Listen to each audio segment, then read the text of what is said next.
Assalamualaikum warahmatullahi wabarakatuh. Marhaban ya Ramadan.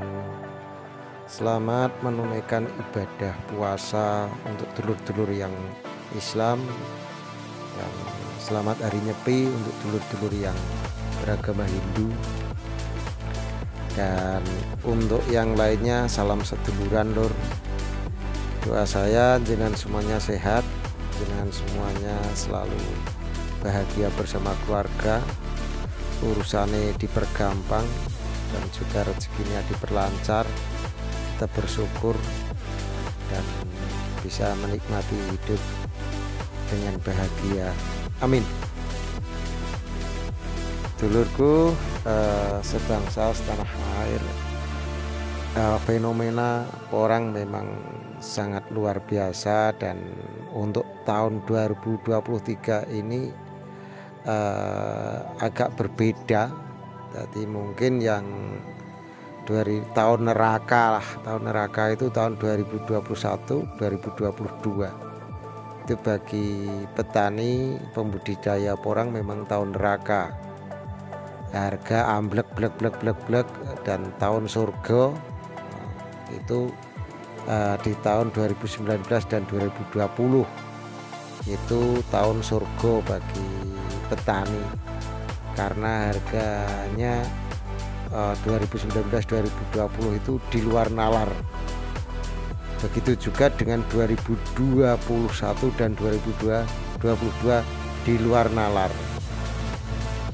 Kelihatannya untuk tahun 2023, tahun ini, saat ini kelihatannya cenderung kembali ke tahun 2017-2018, di mana tahun-tahun di bawah tahun 2018 itu normal-normal saja. Jadi harga porang itu grafiknya dari rendah naik-naik, tidak seperti ombak naik turun seperti itu. Dan mungkin untuk dulur-dulur petani yang sudah mungkin memulai sebelum tahun 2018 mungkin paham bahwasanya itulah pasar. Jadi pasar itu ya biasa diunggah terus dijlokno. Jadi ini tahun ujian untuk tahun 2023 ini untuk petani-petani yang ingin melanjutkan tanam terus atau petani-petani yang ingin berhenti. Ini di sini pasti difilter bagi yang mentalnya memang bukan petani, itu pasti sudah berhenti dan tidak melanjutkan. Dan bahkan petani yang memang tidak menguasai teknis lah, atau habitatnya porang itu macam mana, kehidupan porang di alam liarnya seperti apa. Jadi porang itu kalau ditanam di salah tempat biasanya ya hasilnya kurang maksimal, atau bahkan bisa menghadapi gagal panen seperti yang dialami. Sebenarnya ya mulai tahun 2019 itu sudah mulai banyak yang gagal tanam yang di tanah lapang tanpa naungan, itu sudah banyak, cuma nggak ada yang ekspos kan gitu. Jadi seperti juga saat ini petani sebenarnya juga sudah banyak yang panen, tetapi yang mengekspos itu jarang kan gitu. Kalau kami di channel Martono Porang Madiun, kita menyampaikan berita itu sesuai fakta apa adanya. Neng tingkat bawah itu ya sudah pada dipanen, kita beritakan dipanen, kita infokan dipanen. Di pabrik harganya sekian, kita infokan sekian. Memang berita ini ya nggak nyaman bagi, mungkin nggak menyamankan untuk semuanya, terutama misalnya yang bermain di market, misalnya di tingkat tengkulak, terus kita memberitakan berita bahwasanya di tingkat harga sebenarnya segini. Akhirnya petani tahu, kita kan harus tahu, petani harus tahu, terutama juga di harga tingkat maklar pengepul itu juga banyak rahasia. Tetapi zaman sekarang itu kan zaman media sosial, terus juga zamannya berdagang itu walik nota. Jadi sekarang itu enak loh. Berdagang itu walik nota bahwasanya dia beli nota sekian, notanya ada dikasih tahu, terus nanti diberi sepeleng atau kelebihan berapa, laba berapa, begitu. Lebih enak seperti itu. Kalau zaman dulu sih cenderung monopoli harga. Jadi untuk saat sekarang itu nggak bisa kita mendikte harga, itu nggak bisa. Kita harus mengikuti, harus pandai-pandainya kita sebagai petani atau kita sebagai pedagang mensiasati.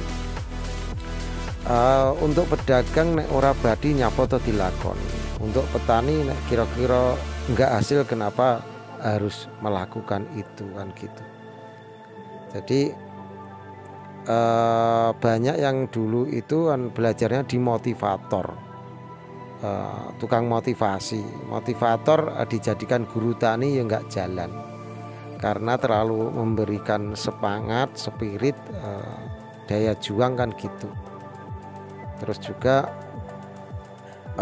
tahun kemarin juga banyak yang mengalami kerugian. Jadi kerugian itu tidak hanya dialami petani untuk tahun neraka 2021-2022. Banyak pedagang pun yang gulung tikar karena harga beli di awal sudah tinggi, setelah terkumpul jual harganya anjlok. Itu harga naik turun itu ya bangkrut itu tidak hanya tingkat petani, banyak pedagang yang bangkrut juga. Jadi di sini kita harus adil, kita juga harus fair, bahwasanya jangan hanya salah satu yang merasa tersakiti. Jadi untuk tahun 2021-2022 itu hampir semua pemain porang, pembudidaya porang itu juga mengalami hal yang sama, bangkrut.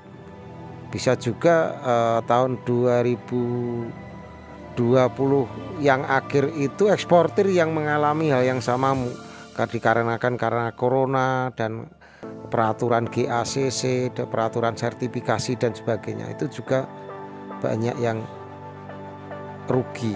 Tapi itulah resiko dalam usaha, resiko untuk usaha porang, terutama kalau petani ya resikonya gagal panen, terus diserang hama, terus faktor alam.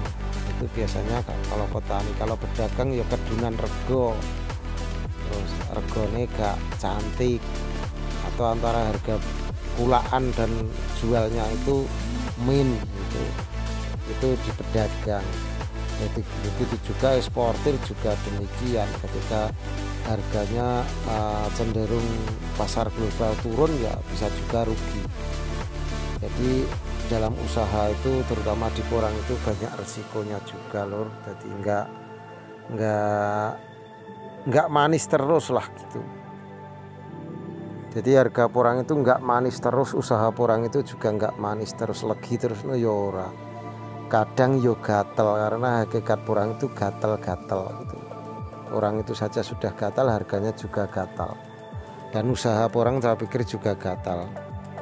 Dan karena kekuatan media sosial beberapa tahun terakhir, 5 tahun terakhir ini sangat kuat, jadi seolah-olah porang itu didewa-dewakan, setelah jatuh porang dicemooh. Sebenarnya yang bukan porangnya, kalau porang itu tetap seperti itu. Jadi mulai saya kecil ya porang seperti itu, tetapi yang berusaha itu saja yang mungkin faktor hoki dan faktor keberuntungan belum memihak penjenengan. Jadi untuk saat sekarang pun juga lebih baik bukan tunda panen, tapi ya menunggu harga baik sesuai kebutuhan, bongkar gitu aja.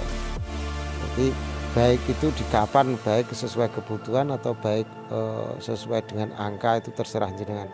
Karena saat ini tengkulak sudah mulai berebut barang, dikarenakan juga mereka sudah kontrak MOU, nggawa duit kontrakan. Jadi sekarang ini orang pabrik juga sudah turun, terus tengkulak home industry, perajang juga sudah mulai perang. Jadi di tingkat bawah itu sekarang sudah perang, malah bagus. Begitu dulur, petani itu bebas, petani itu cerdas. Wassalamualaikum warahmatullahi wabarakatuh.